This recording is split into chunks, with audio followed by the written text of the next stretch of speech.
Hello and welcome to Walk the Talk. My name is Zoe and today I've got the privilege of hosting today's special Walk the Talk conversation, POINT3's version of a podcast where you walk if you want to while we do the talking. We don't want to be adding to your virtual fatigue today, so if you're listening to this as a recording, then plug in your headphones and have a listen while you take yourself off on a walk. The idea is to use the next 45 minutes to move your body and free your mind.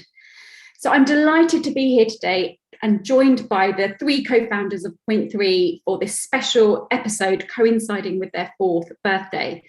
I know from some behind the scenes conversations that they've been on quite a journey, so I'm interested to see what we uncover together today. But before we get started, a little bit about me. My name is Zoe and I'm a transformational coach. I'm lucky enough to know this team from the early chapters of my career, working in the events industry. And more recently, they approached me at the end of last year to help them just take a slightly zoomed out view and look at their long-term vision for their business.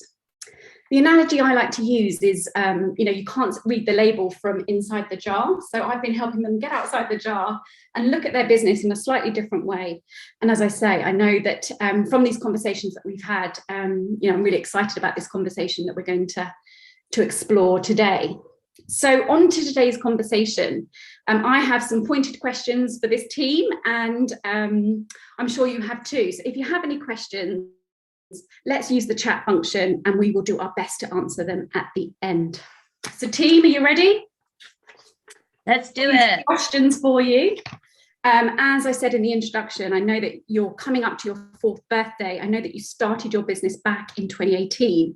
So I'm curious to know what inspired you to found your business in the first place. Sarah, if you want to kick off with that one. Yes, thank you. And firstly, can I just say a huge thank you, Zoe, for hosting this episode. It's certainly strange being in the hot seat. So now we know a little bit about how our guests feel. And I'm going to take a breath there because, I've just got a sudden shot of adrenaline. Okay, so coming to your question, and I'll try and give the abridged version. So we all worked in the corporate world of marketing and events and industry. You also know, Zoe, and one that is commonly cited as the most stressful industries to work in behind the emergency services and the military. And we all had our own individual stories of burnout.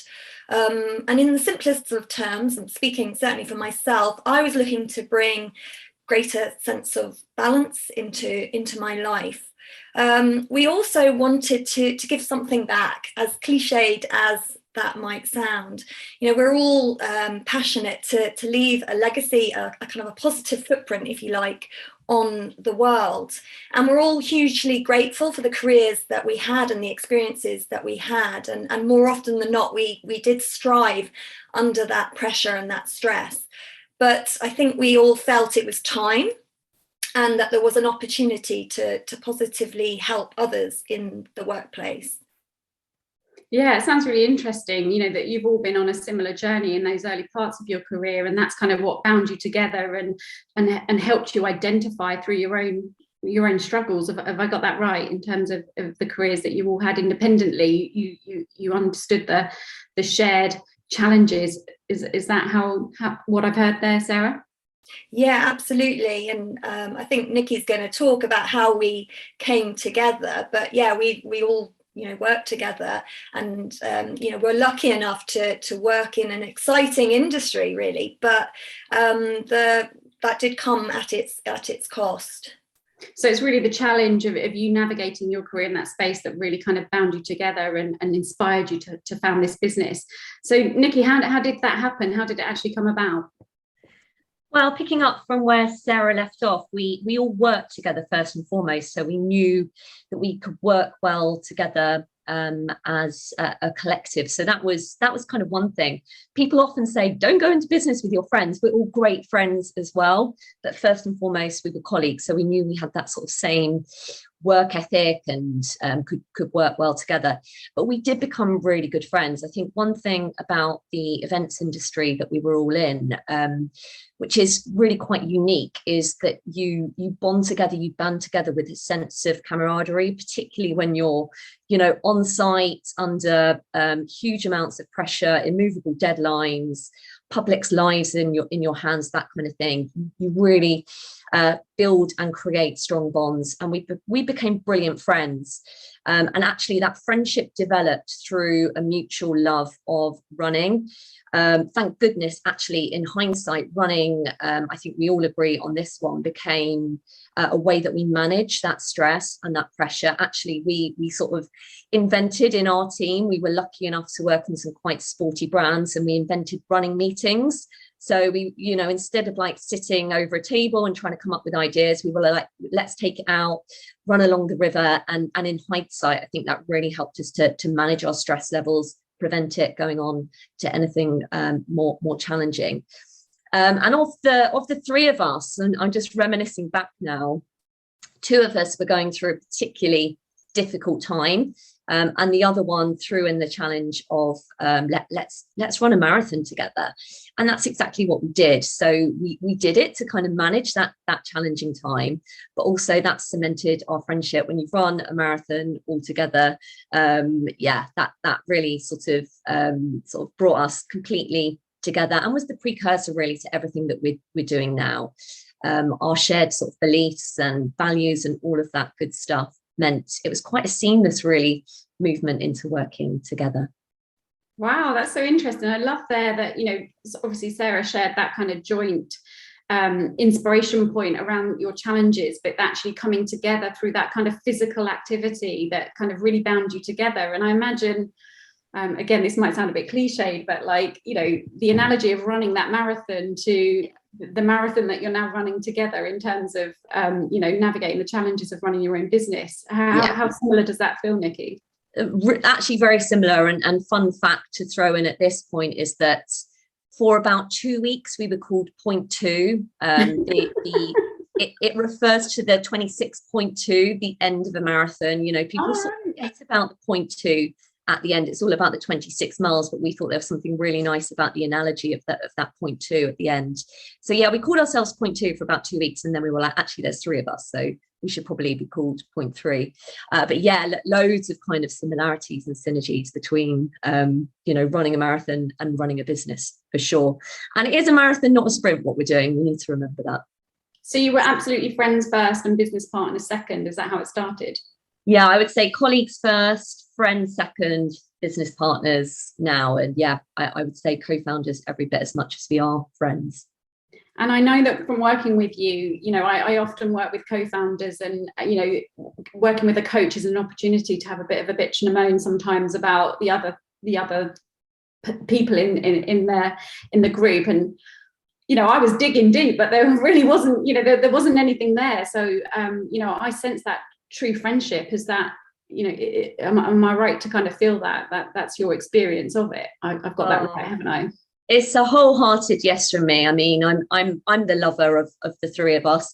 I'm going to throw it out there. I'm going to throw the L bomb. There's genuine love from, I would say, between us as well. Yeah, but there is a solid friendship, and I think that's really helped. And it's kind of morphed now to be sort of a family feel as well. And I hope that sort of solid friendship and love is actually felt by the people that we work with as well. That's something we're looking to bring into the mix.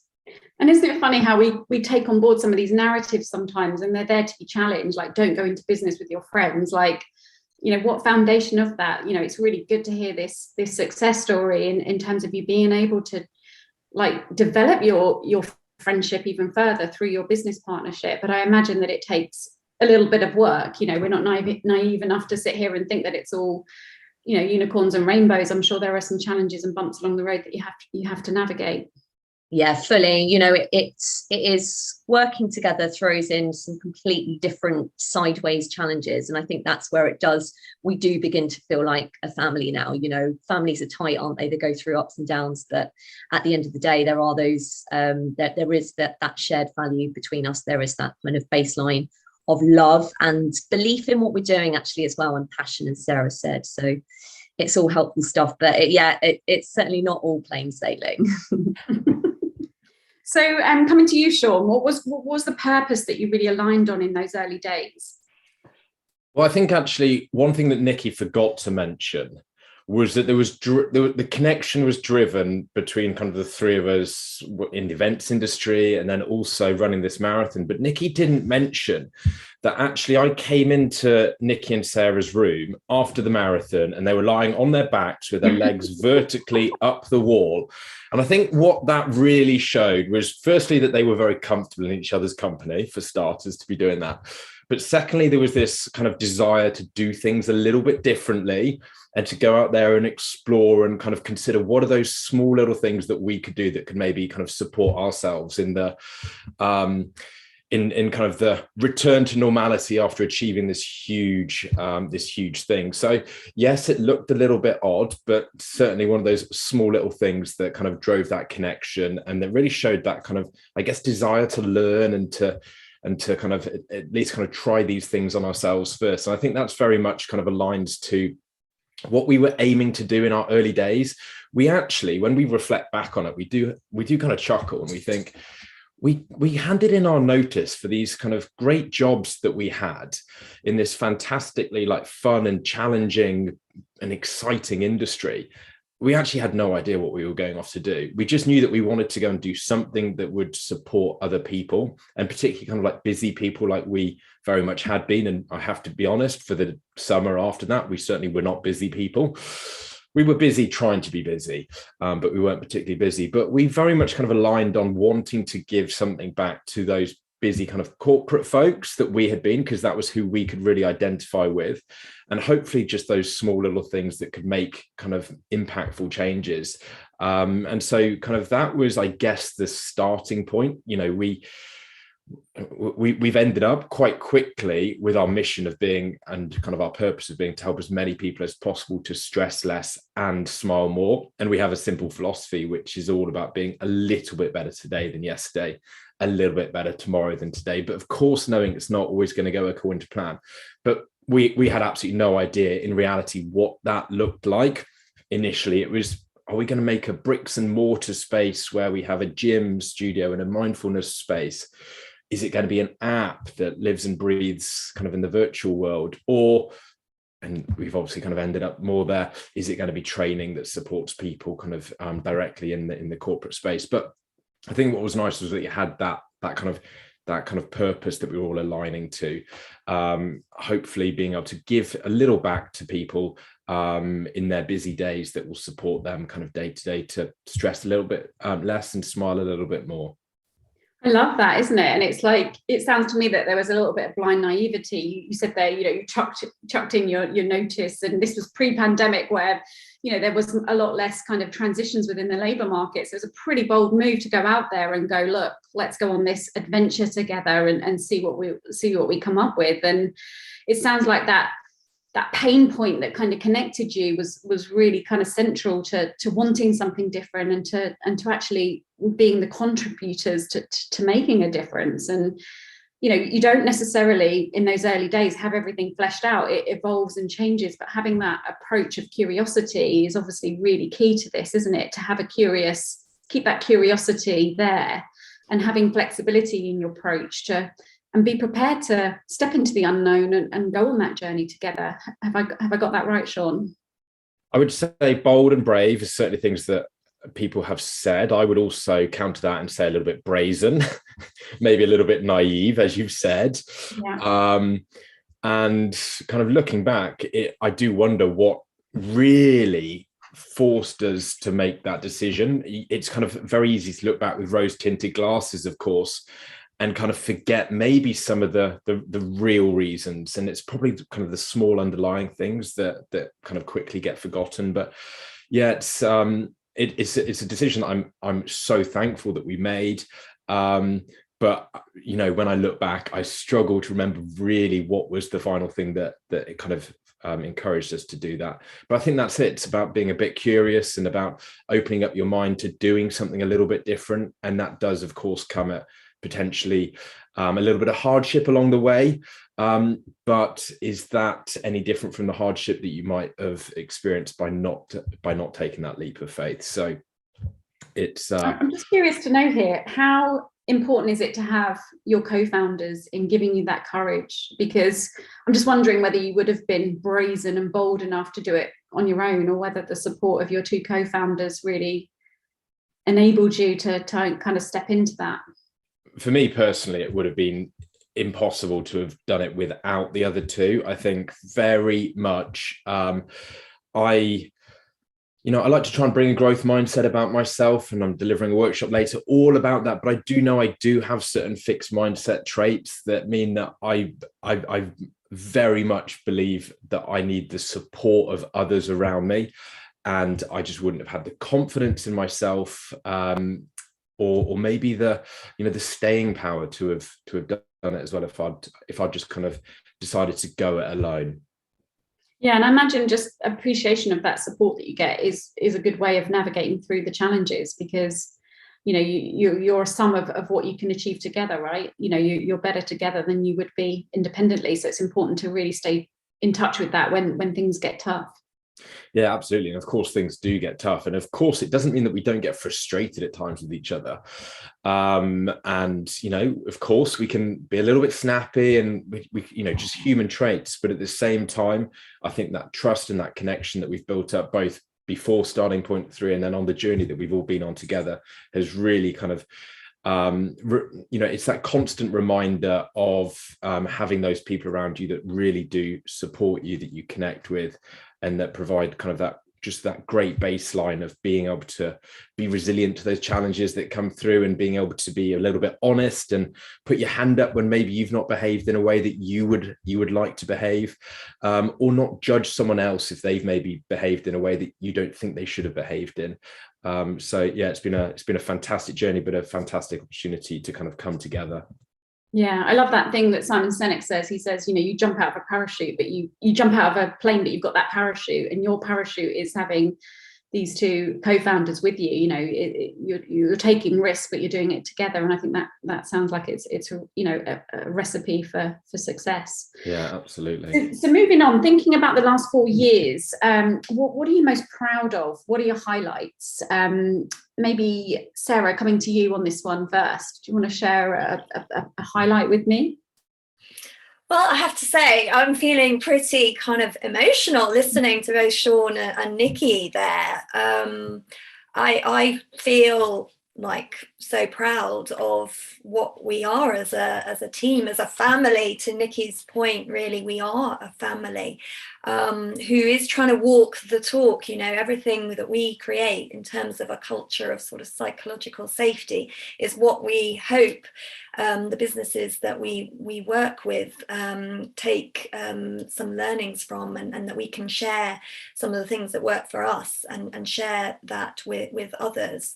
I guess I'm most proud of us building a business and sustaining it and evolving it over the last 4 years, 2 of which have been a pandemic. I can't believe, really, thinking about it, that we were under 2 years old when the pandemic first started, and we're so kind of lucky to spend each day working together with our friends, really, and now obviously business partners. That is unique, I feel, and very special, and something that hugely grateful for.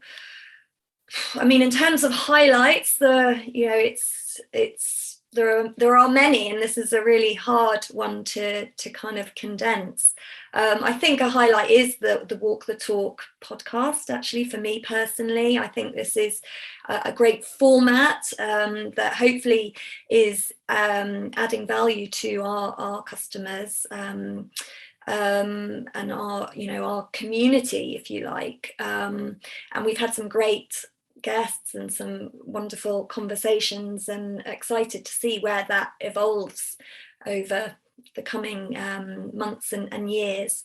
Another kind of highlight, we are very privileged to get to work with some really interesting brands. And because it's so fresh, traveling to Italy last week with Siôn for 24 hours, we headed out there to deliver mental health awareness training to a group of senior leaders in a simple farmer's hut in the middle of a lagoon 3 hours outside of Venice. That's I can't see, well, we didn't know what to expect until we arrived, and then we left just as quickly, and it was all a bit of a whirlwind, but an amazing kind of privilege really to have had that opportunity. Yeah, it's interesting to notice your drivers and motivators there, Sarah, things that really drive you, that combination of building these really meaningful relationships. And you are a service-based business and you are in service, and actually having those proof points through this podcast, for example, actually adding value is, a lot of businesses talk about adding value, but then they don't show up to it. And actually, creating this podcast, coming up with the content and pushing that through, but also then those practical elements where you go off on site with Siôn and really enjoy the experience. That sounds like they're key drivers and motivators for you that keep you energized. Absolutely, I think that's it, isn't it? We're hugely energized with the variety that we get to experience day to day, and it doesn't, again, there's probably going to be lots of cliches. It's kind of sometimes just doesn't feel like work, because we're hanging out with our friends, but we really enjoy it, and it comes from a place that we really feel genuine passion for delivering, and we're learning as we go. They say we teach what we need to learn in life, and I'd speak for myself. I've learned so much around the content that we train over the last 4 years. So not only about myself as a person in terms of running a business, but in terms of the subject matter. We're constantly learning and learning from those that we're training from, and I think that's a huge privilege to get an insight into the lives and cultures of the businesses that we work with, and with that insight we can help others as well. So it's a huge privilege, and one that we don't take lightly, but we do really genuinely enjoy it. Yeah, and it's so important, isn't it, to keep that pilot light switched up and notice when it's diminishing, and really lean into the things that I'm sure there are ways that you divide your work, but really lean into the things that really energize you and keep that pilot light kind of burning brightly, so you can find that balance as well. Yeah, and we're constantly looking at that. We really are. We're constantly checking in with each other as to what things are we enjoying. And actually, this year, as part of our kind of business metrics, we're not only looking at the bottom line and the numbers, which are of course important, but actually that doesn't really drive our motivation or energize us. So we are sort of measuring the impact in terms of what we're having on the people that we train, but also how much we give ourselves a score, a joy score and a stress score, in terms of when we deliver. How much enjoyment did we get out of that? Did it energize us?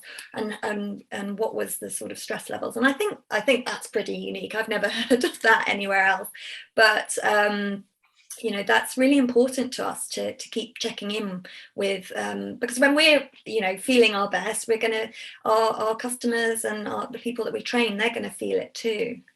Great. Okay, well, thanks for sharing those. Coming to you, Nicky, would you like to share a highlight with us?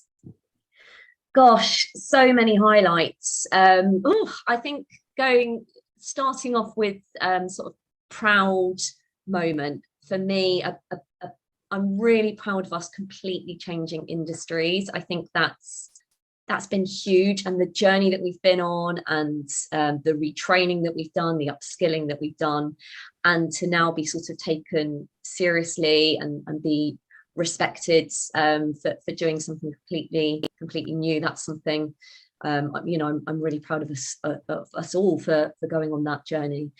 So many highlights. I think for me personally, mental health first aid training that we've done with around about 300 people now is a highlight, and sort of seeing how much of an impact that training has had on individuals. For me, it's the small bits of feedback. It's the individual who said, I've wished that I'd done that training 20 years ago. This is life training, life-changing training. It's those that the impacts that you see on an individual level that I I get so much energy from, and that's got to be the highlight. But I would say overall mental health first aid training and seeing how that resonates with people and see what they go on to do with it is really, really satisfying. Yeah, I mean, really, purpose is really singing through for all three of you, isn't it? Knowing what problem you solve in the world, the role that you play, and the impact that you have really aligns you and energizes you. And like you say, the incremental marginal gains that individuals are experiencing, yes, a headline is that you've trained over 300 people, but if you imagine what those small wins that are all adding up, and through the work that you've done, I can understand why you feel really proud of that. Yeah. You, Siôn, what's a highlight for you? I think for me, it's actually kind of how we've evolved as a three, kind of over the past 4 years, from being very much in that events industry to kind of retraining, and then kind of working very much in a manner that was going into businesses to deliver sessions face to face, and then suddenly the pandemic lands, and then it's kind of evolving that, and it's kind of that openness to kind of embracing change, and also that openness to kind of challenge one another to make sure that what we are doing is, the content that we're delivering, it's kind of constantly evolving to make sure that it's having that maximum impact that it can, whether that's the mental health conversations, the mindset training, whether that's the more kind of experiential sessions that we deliver, but constantly kind of being open as a group to kind of evolving those, challenging what might be easy, and instead kind of looking at ways that we can make that content land with greater impact. And then kind of the highlight off that is then seeing actually the impact scores that we're receiving from kind of many of the customers that we do. We don't always land perfectly with everyone, and that's totally understandable, but with many it does feel like we're bringing a message that is useful and is hopefully encouraging people just to think a little bit differently in order to be able to support themselves. So yeah, it's been that constant evolution, and it's funny, you always think this evolution will be the final one, but it obviously never is. It never is. And so it's going to be a lifelong journey of that, of course, but it's been I think it definitely adds to the excitement, and that's certainly something that I do need in life, is to be kind of kept a little bit on my toes, and to be challenged, and to be making sure that I'm doing a little bit differently things day to day, and it kind of keeps me motivated and energized for sure. I imagine that's the secret of many entrepreneurial success stories, isn't it? That ability to adapt to change in a world that is constantly changing and evolving, and having to keep up with that and stay ahead of the curve, stay relevant, making sure that you are tackling some of the big challenges. I think that kind of leads me on to my next question.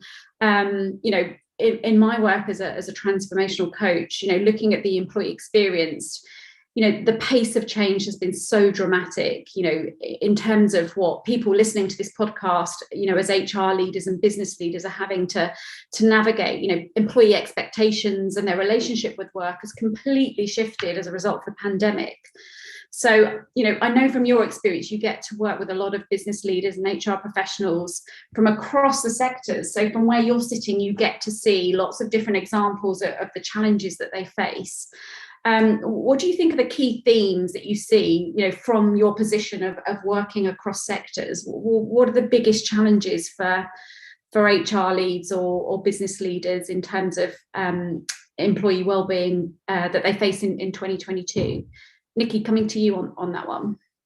Yeah, thanks, Zoe. I mean, you're absolutely right. There are so many challenges and so many different challenges, and I think an important thing that we're seeing is we still don't know. There's still a lot of mystery in terms of what the next year, the next couple of years are going to look like.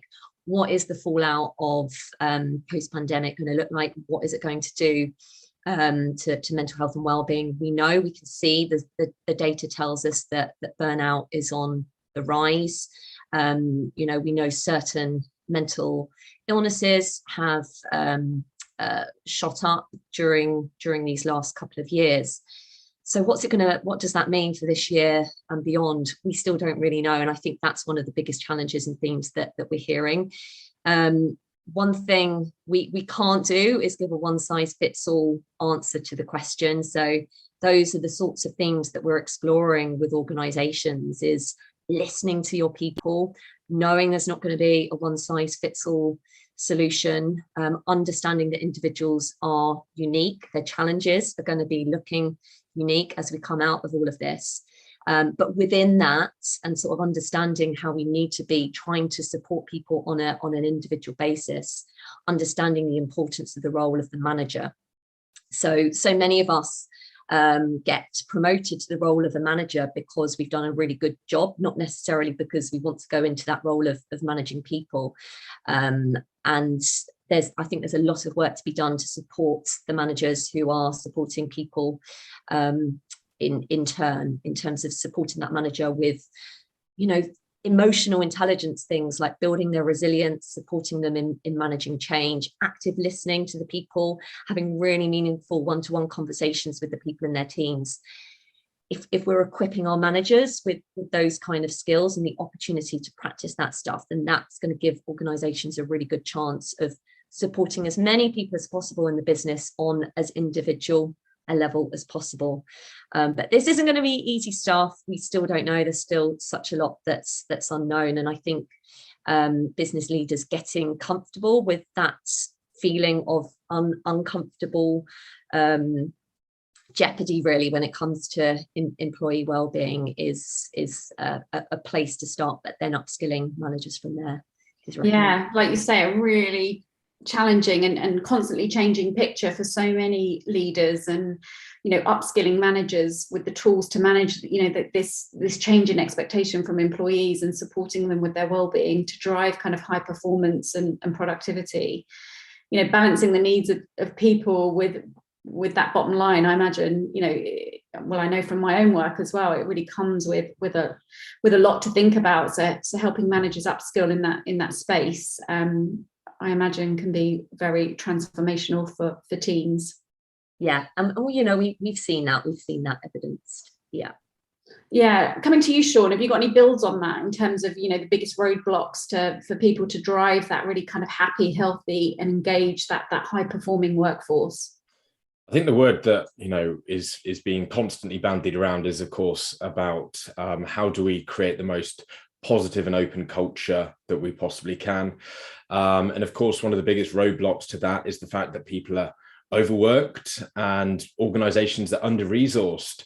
So it's incredibly, that is one of the challenging things that we do have when we go into, at least some of the organizations that we work with, is that people are maybe even during that session kind of thinking about the work that they're missing out on completing by taking that time away. You can kind of sense that level of stress, and of course that leads to, when people are in that state for long periods of time, kind of burnout, which Nicky's already mentioned, is of course on the rise. So I do think one of the ways that we can kind of start to hopefully kind of get over those roadblocks is by in organizations creating more psychologically safe spaces that enable people to feel comfortable in being able to say, I am overworked, I need further support here.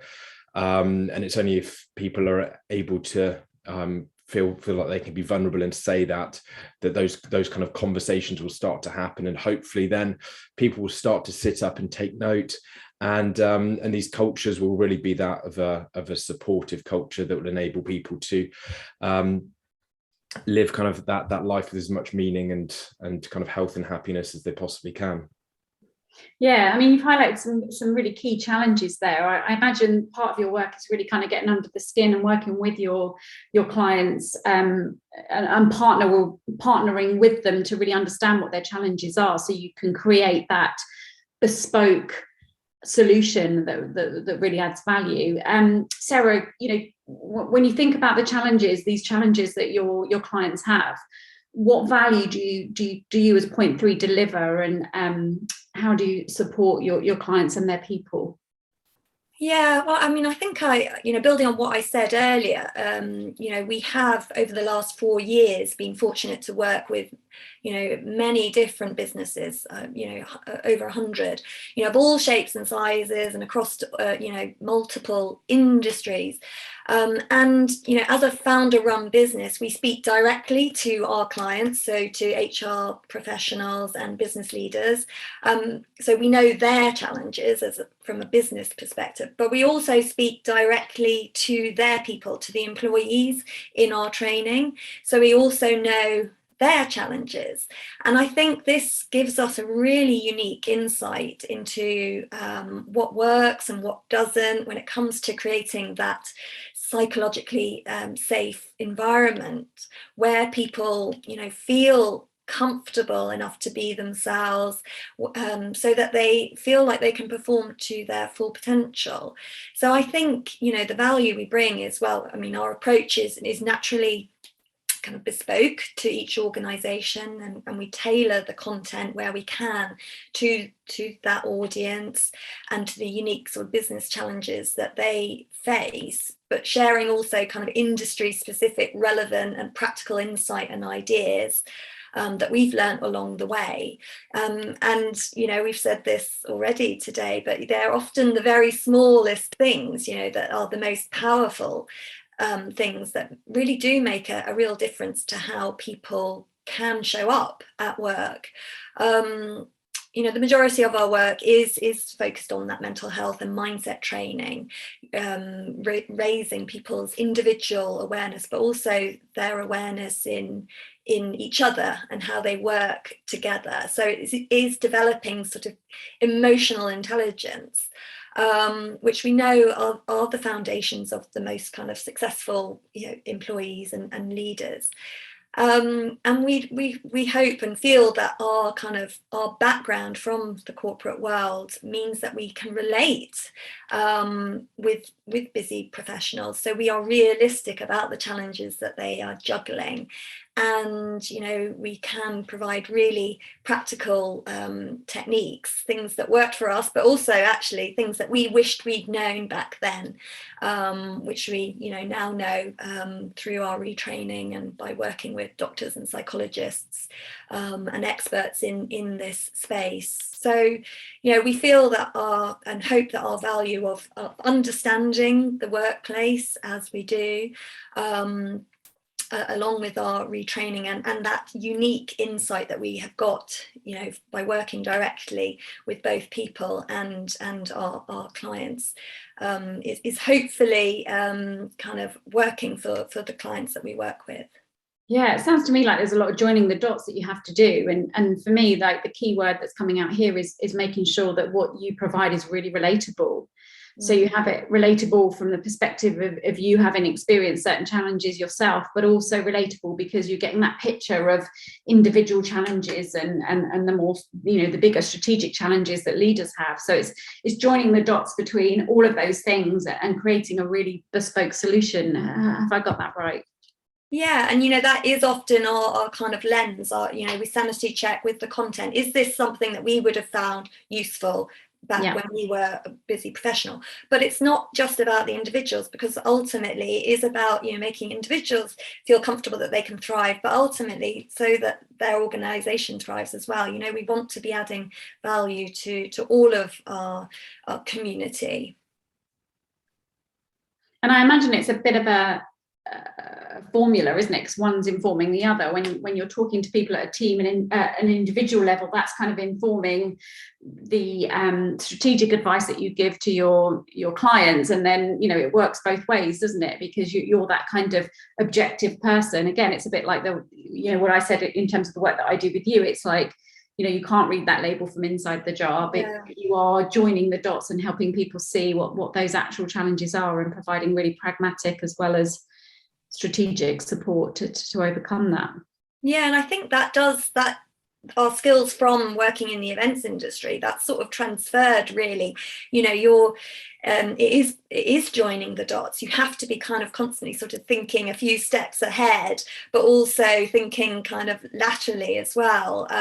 So I do think that our experience from events and marketing has transferred very well to what we're doing now in terms of running a business. But also, you know, not only, you know, this isn't about just running a business, it's delivering the value as well. Okay, so I really want the inside track. Can you give me a bit of an example of what this transformation might look like for a business? I'm going to hand over to Nicky to give an example. Oh, thank you, Sarah. I was kind of listening to what you were saying then, Sarah, and what I love seeing in terms of transformation is sort of a two-way thing. So there's thinking, there's strategy, there's support, budget from the top, but there's also an absolute groundswell from people on the ground as well. That's where we see the most effective and the most impactful change when it comes to sort of wellbeing initiatives. So if you can harness the passion that is within your organization from a wellbeing, from a employee point of view, and by that I mean, are there individuals within your organization who are passionate about this stuff, who are passionate about employee wellbeing, cultural initiatives, that kind of thing? Get those people together. There's a lovely statistic, Siôn, I know you'll jump in and correct me if I'm wrong here. I think it's 13.5%. If we can harness 13.5% of the workforce to be passionate about this stuff, then the ripple effects of that are going to be felt across the whole business. So for me, transformation is kind of two ways. You've got to have that support at a leadership level, but if you can harness passion that is from within the organization, then that's you're going to see true transformation happen. And of course, this is good for individuals on an individual level, but it's going to be good for the overall business as well. We know happy people, healthy people equals a healthy business, healthy bottom line, all of that good stuff that we need to keep our businesses turning. So yeah, that for me is where we've seen brilliant transformation. And actually we've worked with individuals who have been part of a wellbeing team. It's been a passion point for them, and the business has seen the need and the impact of that individual, and that has gone on to be somebody's position. So that, you know, they've had a complete career change based on that passion. So that's a message actually to anyone who might be listening who's really passionate about this stuff, is keep going. We know that that's where true transformation can come from. Wow, I love that. And I love the idea that, you know, for many HR professionals or business leaders, this feels like a very complex problem that, you know, there's a lot of weight to it. There's a lot of complexity to solve it. And I imagine in some businesses that becomes a bit of a roadblock. You know, you become that kind of barrier to transformation, but actually empowering your team around it and letting go slightly of that responsibility and seeing how the team can support one another.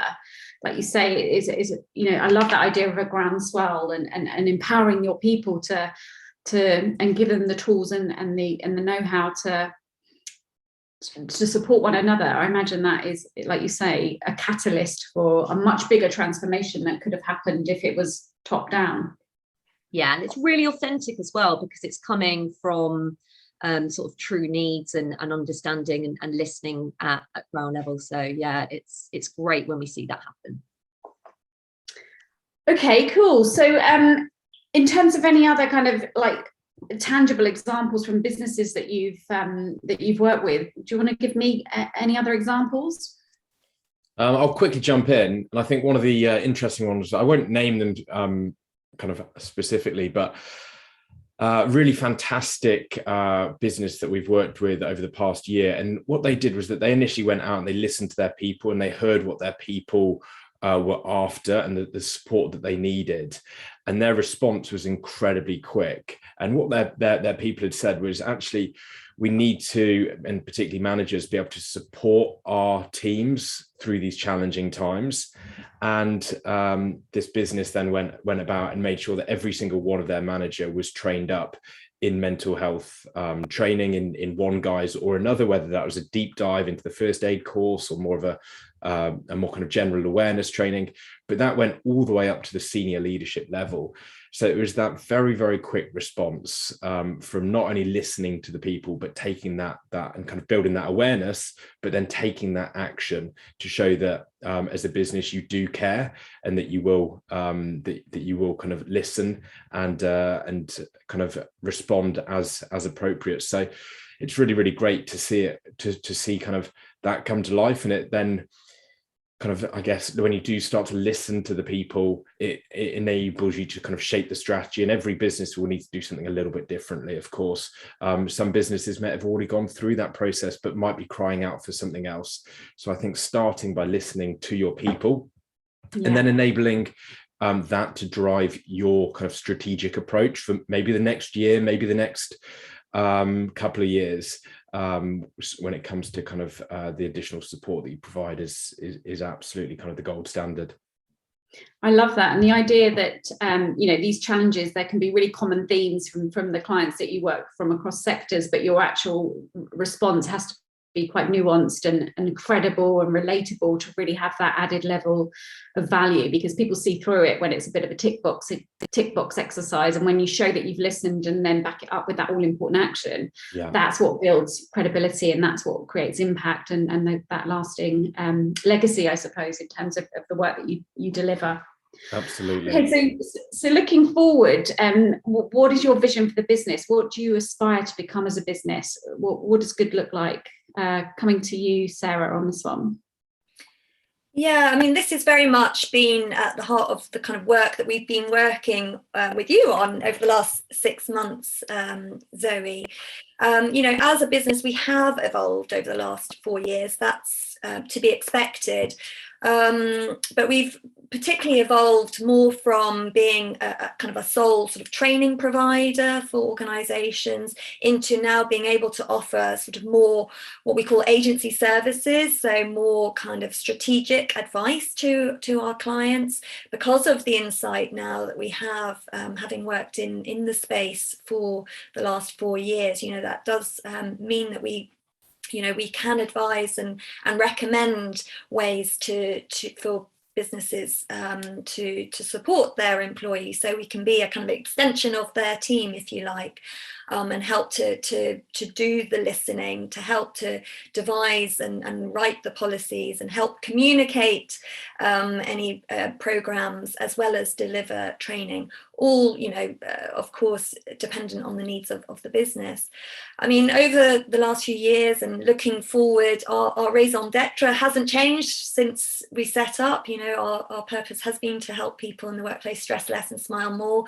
That was back when we launched 4 years ago, and it still remains the same today, which is really quite nice and encouraging, even though the way that we do it has perhaps evolved.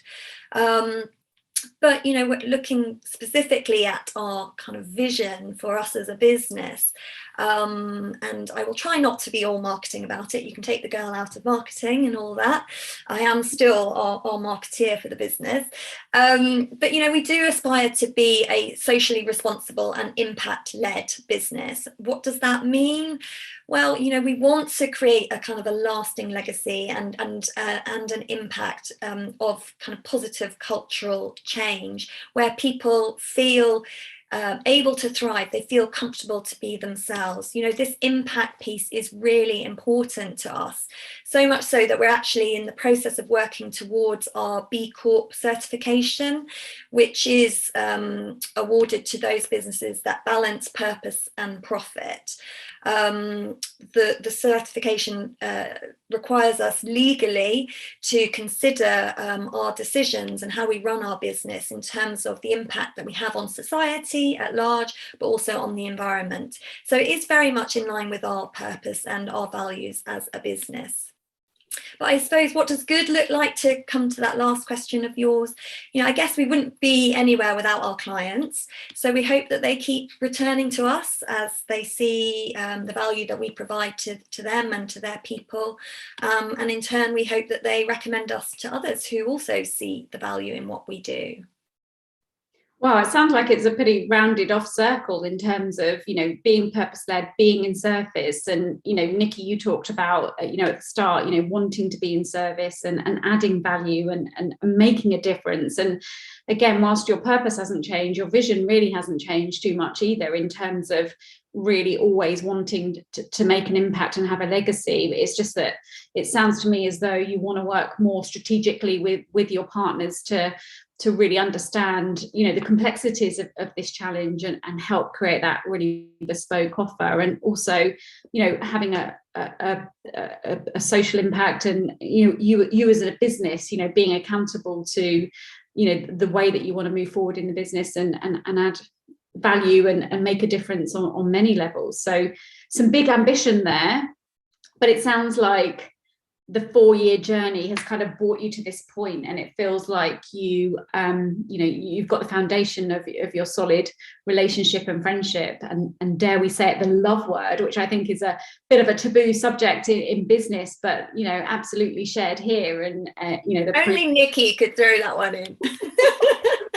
But why not? You know, that's the truth of the matter. There is a mutual love and respect between you, and it's, you know, I've absolutely loved working with you because you're really open and honest about that. And I think, you know, for me as a solo, you know, entrepreneur, it's really enviable that you have that. And I think, you know, the three of you together are clearly, you know, a support to one another, and you know, the relationship that you have is the driving force of this business, because let's face it, this is a big challenge and it's not going anywhere. And, you know, the complexities of it, as we've talked about, are, you know, are on many different levels. So being able to support one another through this and lean into, you know, working on those tough strategic and commercial challenges that your clients have is a big task. So there's a lot of work to do, right?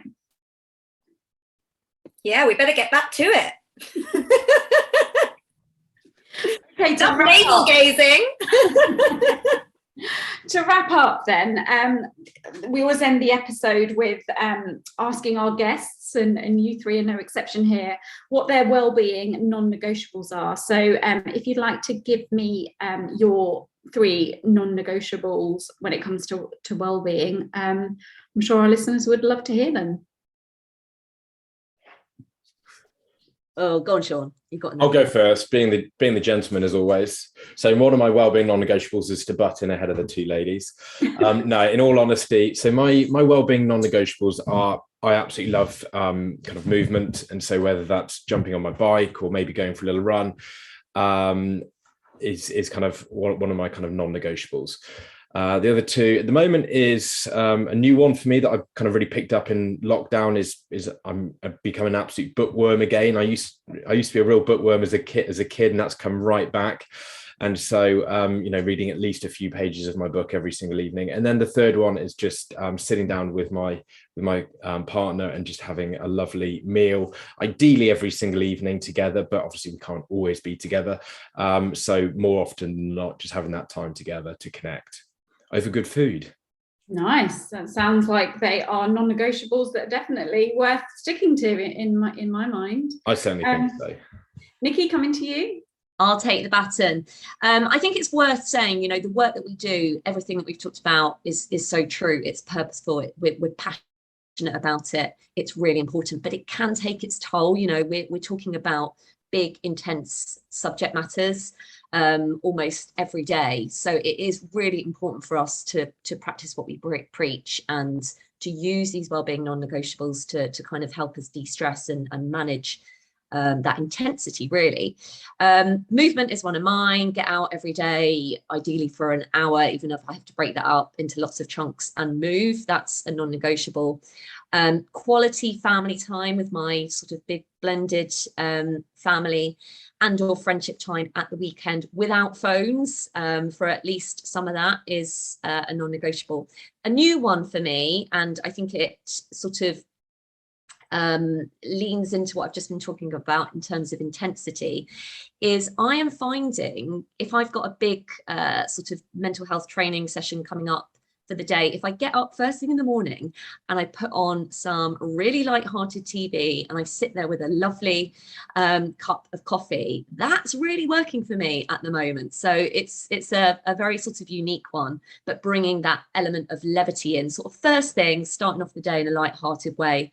That's one of mine at the moment. Yeah, well, what's your example of light-hearted telly? What recommendation have you got? Don't go there, Nicky. Okay, can I not ask? Is it a bit of a guilty pleasure? I've got many guilty pleasures, but my favourite at the moment is actually one called Working Moms on Netflix. If you've not checked it out, they're kind of 20 minutes, so they're very snackable. And yeah, I'm really, really enjoying that. Is that one okay?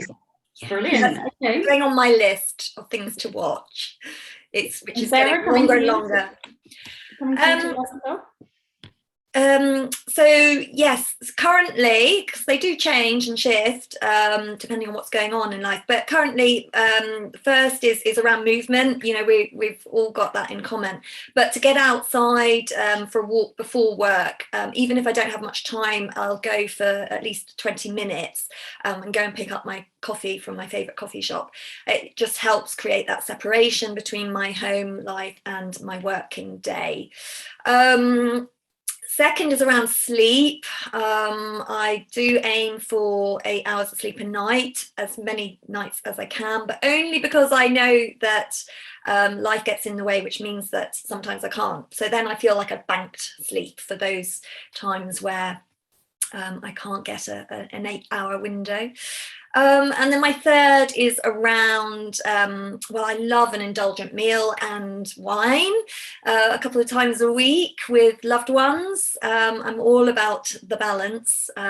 So yes, try and factor that into my week as much as possible. It's nice to hear that you do indulge a little bit, and like you say, you know, finding that balance and not denying yourself the things that you do really enjoy. It's you know, that's really refreshing to hear. Absolutely, it's all about balance. We love the 80-20 rule, so you know. Absolutely. Well, thank you for sharing those. I'm inspired by your non-negotiables. I definitely need to move more, so it's good to hear that. Just before we wrap up, then, I don't think we have any questions, do we? No? Okay, cool. So I just wanted to say thank you so much for answering my questions. It's been really, really insightful. As I say, you've been an absolute pleasure to work with, and you know, it's really nice to hear your stories of how you founded the business and some examples of the work that you do. And you know, just from me to you, you know, I understand the big task that you have, and I just want to encourage you to keep going, because I think you're amazing. I think the work that you do is fantastic, and you know, I can see big things on the horizon for you in terms of delivering on that vision. So I just wanted to share my enthusiasm and positivity with you, because it's been an absolute joy working with you, and a real pleasure to host your podcast today. So just to wrap up, if you want to join the next Walk the Talk podcast, that's going live at 10 a.m. on Tuesday, the 26th of July, and details will be announced next week. And I do hope you will join us. But in the meantime, be well, be happy, and be you.